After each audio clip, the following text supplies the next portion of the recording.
వచ్చినది ఆముక్త మాండ్యద చూడుకుర్త నాస్య అని కూడా తమిళంలో అంటుంటారు. మరి ఆ అమ్మవారు చక్కగా ఆహా చూసారా ఆయన విగ్రహంతో కూడా ఆమాలు కూడా పడ్డది. నిజమే మీరు చెప్పింది కరెక్టే. నాకు ఆవిడ మాల సమర్పణ చేసింది అన్నట్టుగా గుర్తుగా రంగనాథుడు ఒకసారి మాని అలా కలిపాడు అనమాట.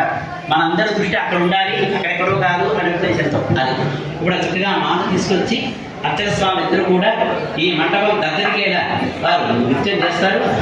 ఆ మాలని అయ్యవారి మాలని అమ్మవారికి, అమ్మవారి మాలని అయ్యవారికి సమర్పణ చేస్తారు. ఈ యొక్క విశేషం మనం చూద్దాం. అంతేనా కాదు కాదు, తిరుమల లాంటి దివ్యక్షేత్రాల్లో శ్రీవిల్లిపుత్తూరు నుంచి ఒక మాల వస్తుంది. గోదాదేవిని సమర్పణ చేసిన మాలని తిరుపతికి అంటే ఉత్సవం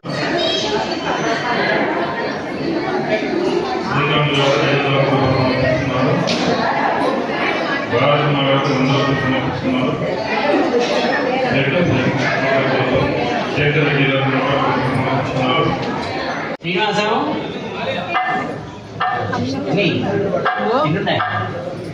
తొమ్మిది పెట్టినట్టున్నారు. పూర్ణ సంఖ్యగా 9 పెట్టినట్టున్నారు. బాగానే ఉంది చక్కగా.